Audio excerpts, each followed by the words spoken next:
I work with the seminar that I do that's specifically for parents of preschoolers. The question I can count on every time is, what about college? Which is great, because that means the parent of a 3-year-old is looking all the way down the road. Before I step off this cliff, I want to know where I'm headed. And of course, that's a non-question either, because colleges and universities actively recruit homeschoolers. That's their preference, because they score higher on tests, they have independent learning skills, they don't have to spend the first year teaching them how to get their assignments in on time, because they've already mastered that.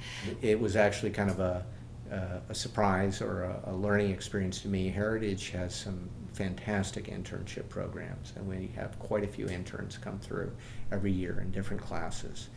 And once we started doing some outreach to the homeschooling community, I started discovering how many interns were actually had some homeschool experience.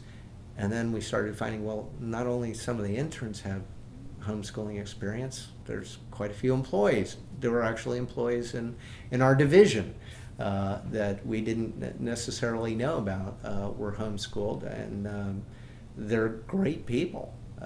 They are well-centered.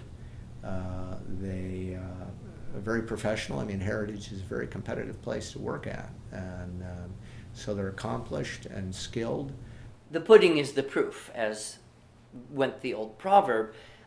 We are seeing homeschool kids now in their 30s, 20s and 30s, who are tremendously successful. It's even got to the point where now universities that 10, 15 years ago were skeptical. How do we know they learned anything? How do we know their parents taught them?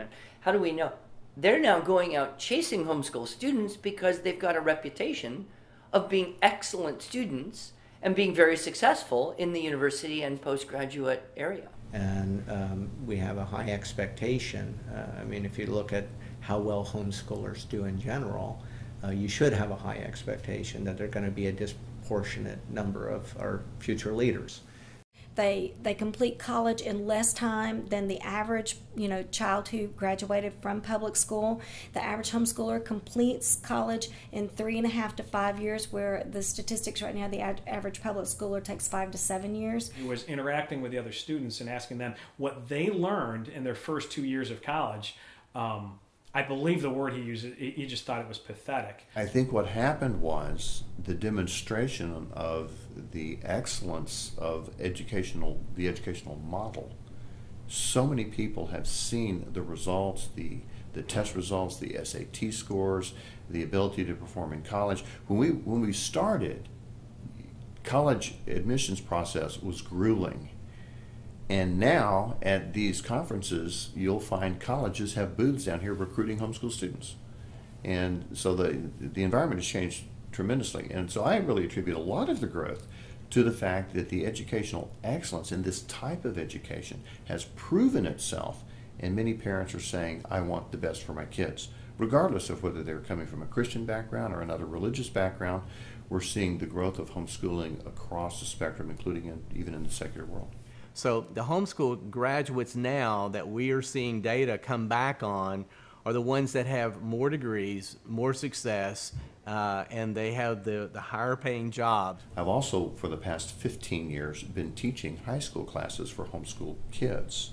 And I've seen these kids go through high school. I've seen them graduate, marry. They're now raising their children. Several of them are homeschooling their own children. And I've seen them be completely successful in college. Most of these kids went on to school with academic scholarships. Now they're in the professional world. I've been able to witness with my own eyes a whole generation grow up, go through homeschooling, be very successful in college, and now they're successful in raising their own families and being successful in the professional world as well. I feel like I was more prepared than other students in my class just on the independent side of it, but also just overall academics. I had read more classics, I have been exposed to more topics, been able to give in material to really digest and think about logically and analytically. The guy who did my website was homeschooled. The guy who runs my IT was homeschooled, never went to college. He's making way more working for me, doing the fantastic job that he does, than most of his peers, probably who half of them are unemployed. He's industrious. He's got character. He's humble. He's willing to learn.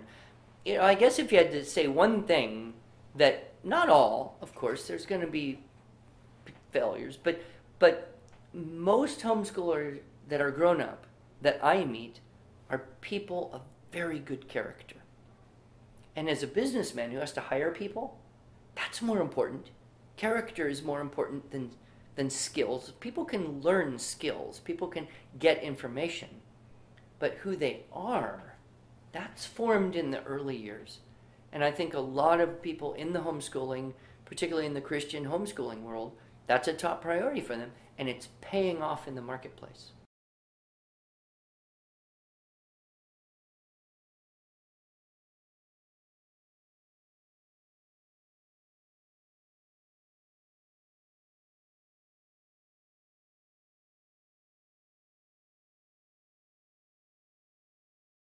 I'm so glad that's not true, because I educated 9 without ever really getting my act together, but and they're all doing very well, thankfully.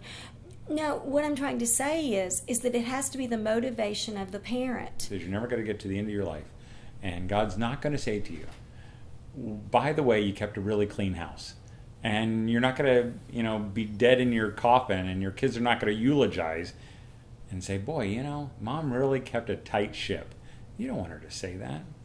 Have them say that. You concentrate on the relationship, and I wouldn't sweat those other things. I never thought I could teach chemistry. I never thought that I could do it all. So I knew that there would be some, that I would be using outside sources. And so those things, utilize those and change them when it's necessary. But once again, to compare it to a diet, it only fails when somebody quits trying. Because homeschooling has grown, there are so many networks, so many opportunities, you may not feel confident teaching high school geometry or biology or Shakespeare or whatever. You don't have to now. You don't have to teach everything, because there's the co-ops and the groups of people that are sharing expertise, that are sharing their passion. And really, that's, to me, one of the most exciting things about the expanding homeschool community, is the potential for kids to be mentored by an increasing number of people who are passionate about a discipline and can pass on that passion to my kids. To spend some time getting to know your child and how they learn, and make choices based on that information, because you may know someone who homeschools and they use this wonderful program and all of their children are really bright, so you think, well, then that is how I'll homeschool. But your children are different and the program would not work for you, and when it doesn't work, then we begin to question ourselves and think, I can't do this. So if you spend some time in advance researching the type of material that's out there, and then understanding learning styles and how your child processes information, you can make a better decision.